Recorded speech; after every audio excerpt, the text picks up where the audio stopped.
Pastor Praveen మరణం బాధాకరం. Police investigation కూడా జరిగింది. అనుమానాస్పద మృతి అనటంతో విచారణ చేయమన్నాం. యాక్సిడెంట్ గా పరిగణించకుండా అన్ని స్థాయిలో దర్యాప్తు చేస్తాం. పాస్టర్ మృతి కాబట్టి క్లియర్ ఎంక్వైరీ జరుగుతుంది. కొవ్వూరు డీఎస్పీ ఎంక్వైరీ అధికారిగా ఉన్నారు. డీజీపీతో కూడా మాట్లాడా.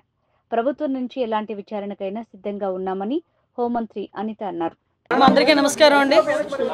పగడాల ప్రవీణ్ కుమార్ గారు పాస్టర్ గారు మొన్న నైట్ కొంతమూరు దగ్గర అనుమానాస్పదంగా మృతి చెందడం మనందరికీ కూడా తెలిసిందే. విషయం ఏంటంటే ప్రవీణ్ గారి మరణం అనేది చాలా బాధాకరమైన ఇష్యూ. అనుమానాస్పదంగా మృతి చెందారని చెప్పి పోలీసులు కూడా కేసు ఫైల్ చేయడం జరిగింది. ఆ నెక్స్ట్ డే మార్నింగ్ కొంతమంది చూసి ఇలా చనిపోయారని చెప్పగానే పోలీసులు ఇన్వెస్టిగేషన్కి వెంటనే వచ్చి ఇమీడియట్గా బాడీని కూడా అక్కడ నుంచి తీసి ఇన్వెస్టిగేషన్ చేయడం మొదలుపెట్టారు. అందరూ కూడా వాళ్ళ కుటుంబ సభ్యులు ఎవరైతే ఉన్నారో వాళ్ళందరూ కూడా వాళ్ళ అనుమానాస్పదంగా ఆ మృతిని వాళ్ళు భావించిన తర్వాత వాళ్ళ అనుమానాస్పదంగా మృతి అని చెప్పేసి పెట్టడం జరిగింది. ఇమీడియట్గా నేను కూడా ఎస్పీ గారితో మాట్లాడాను, డీజీపీ గారితో మాట్లాడడం జరిగింది. గౌరవ ముఖ్యమంత్రి గారు కూడా దీని మీద ఇమీడియట్గా ఎంక్వైరీ వేసి నిజానిజాలు తేల్చమని చెప్పేసి అందరికీ కూడా ఆర్డర్స్ కూడా పాస్ చేయడం జరిగింది.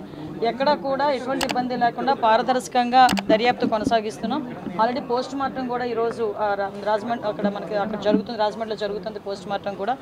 సో ఎవరు కూడా దీని మీద ఎటువంటి అపోహలు పెట్టుకోవద్దు. డెఫినెట్గా ఏదైతే వాళ్ళు కోరారో క్రైస్తవ సంఘాలన్నీ కూడా చాలామంది వచ్చి అక్కడ డిమాండ్ కూడా చేశారు.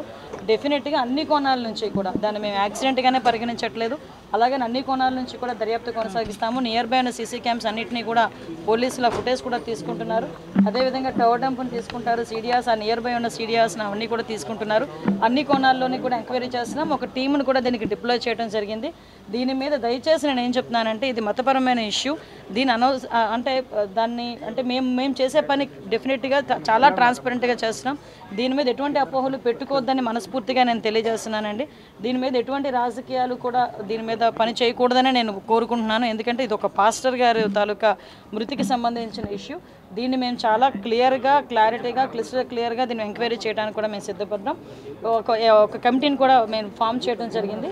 ఇమీడియట్గా అది ఏ రకంగా చనిపోయారు అన్నది కూడా ఈ నిజానిజాలు కూడా అతి త్వరలోనే మీ అందరి ముందుకు పోలీస్ కమిటీ ఏర్పాటు చేసుకున్నాం. డిఎస్పీ లెవెల్ ఆఫీసర్ ఈరోజు అదే దాన్ని ఎంక్వైరీ చేస్తున్నారండి. కొవ్వూరు డిఎస్పీ గారు దీనికి ఎంక్వైరీ ఆఫీసర్ కింద కూడా ఎస్పీ గారు నియమించడం జరిగింది. అది నిన్ననే నియమించడం జరిగింది. దీని మీద అన్ని విషయాలు కూడా నేను డిఎస్పీ గారితో కూడా మాట్లాడాను. ఎవరైతే ఎంక్వైరీ ఆఫీసర్ ఉన్నారో ఆ ఎంక్వైరీ ఆఫీసర్ గారితో కూడా నేను మాట్లాడడం జరిగింది. ఎస్పీ గారితో మాట్లాడాను, డీజీపీ గారితో మాట్లాడాను. అందరితోనే మాట్లాడి ఇన్ఫర్మేషన్ తెప్పించుకొని ఎప్పటికప్పుడు మానిటర్ కూడా చేసుకుంటున్నాం. వాళ్ళ కుటుంబ సభ్యులు కూడా నా ప్రగాఢ సానుభూతిని తెలియజేస్తున్నా. ఆ కుటుంబ సభ్యులు కూడా నేను మాట ఇస్తున్నా గవర్నమెంట్ తరఫు నుంచి ఏ ఎంక్వైరీ అయినా మేము చేయడానికి సిద్ధంగా ఉన్నాం. ఎంక్వైరీకి కూడా మీరు అందరూ కూడా సహకరించండి. దీన్ని అనవసరంగా కూడా మతపరమైన విద్వేషాలు రెచ్చగొట్టడానికి ప్రయత్నం చేయొద్దు. అట్ ద సేమ్ టైం రాజకీయాలు కూడా దీని మీద రాకూడదని నేను మనస్ఫూర్తిగా కోరుకుంటున్నాను. ఫ్యామిలీ మెంబర్స్ అని అనుమానం వ్యక్తం చేస్తున్నారు. ఎందుకు అసలు యాక్సిడెంట్ కాదని చెప్తున్నారు? అట్లాంటిది ఎందుకు? యాక్చువల్గా వాళ్ళు ఇప్పుడు ఎవరైనా సడన్గా వచ్చే మనిషి బాగా శుభ్రంగా ఉన్న మనిషి చనిపోయారు అనేసరికి ఆటోమేటిక్గా ఎవరికైనా అనుమానం వస్తుంది. అనుమానం కొద్ది కుటుంబ సభ్యులు చెప్పారు. దాన్ని మేము ఎప్పుడు తప్పు పట్టట్లేదు, ఎవరూ తప్పు పట్టట్లేదు. అన్ని కోణాల్లోని కూడా మనం దర్యాప్తు చేస్తాం. ఎందుకంటే నైట్ జరిగింది ఇది. ఎందుకంటే కొన్ని ఫుటేజెస్లోనే మనకి ఆ టోల్ గేట్ దాటినట్టు వచ్చింది. తర్వాత కొన్ని ఫుటేజెస్లో కొంత యాక్సిడెంట్లో కొంచెం కనిపించింది. ఇవన్నీ ఉన్నాయి. అందుకే మళ్ళీ చాలా క్లియర్గా చెప్తున్నామండి. ఒకవేళ నిజంగా యాక్సిడెంట్ అయినా అదేమైనా ఇంటెన్షనల్గా జరిగిందా లేకపోతే యాక్సిడెంటల్గా జరిగిందా యాక్సిడెంట్, ఇవన్నీ కోణాల్లోని కూడా దర్యాప్తు చేస్తున్నాం. దయచేసి ఎవరు ఎటువంటి అపోహలకి పడొద్దు. గవర్నమెంట్ ట్రాన్స్పరెంట్గా ఉంది, గవర్నమెంట్ చాలా చిత్తశుద్ధితో ఉంది ఎంక్వైరీ చేయడానికి. దయచేసి అందరూ అదేనండి. అందుకే మేము యాక్సిడెంట్ అని మేము కేసు ఫైల్ చేయలేదండి. వాళ్ళ కుటుంబ సభ్యులు ఏదైతే వాళ్ళు అనుమానం వ్యక్తం చేశారో అనుమానాస్పద మృతి కిందే కేసు కూడా ఫైల్ చేశాం. ఈరోజు కూడా పోస్ట్ మార్టం కూడా జరుగుతుంది.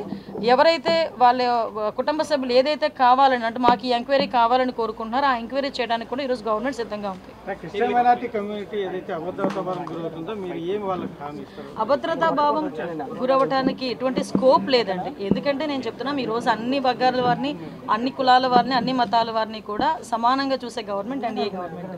ఎవరికి అన్యాయం జరిగినా కూడా ఇమీడియట్గా స్పందించే గుణం కలిగిన వ్యక్తి గౌరవ సీఎం గారు. సో అక్కడ ఎటువంటి అభద్రతా భావం అసలు అవసరం లేదని నేను చెప్తున్నానండి. ఎటువంటి ఏదైనా ఇష్యూ ఉన్నా కూడా డైరెక్ట్గా నాతో మాట్లాడే చనువు కూడా ఉంది వాళ్ళందరికీ కూడా. కాబట్టి ఎవరు అదే ఆ అపోహలే పడొద్దని ప్రత్యేకంగా నేను విన్నవించుకోవడానికి వచ్చాను. ఆదేశాలు ఇచ్చారు? లేదండి, సెన్సిటివిటీ ఉన్నా లేకపోయినా మా బాధ్యత. ఈరోజు సెన్సిటివిటీ వచ్చింది కాబట్టి ఇంకొంచెం మా బాధ్యత పెరిగిద్ది. డెఫినెట్గా మేము అనుమానాస్పద మృతి కిందనే మేము చేసుకున్నాం. దాని మీద ఎంక్వైరీ జరుగుతుంది. టీమ్ ఫామ్ చేసుకున్నాము. ఇమీడియట్గా దాని మీద ఎంక్వైరీ కూడా జరుగుతుంది. అన్ని కోణాల నుంచి కూడా దర్యాప్తు చేస్తున్నాం. ఓకే.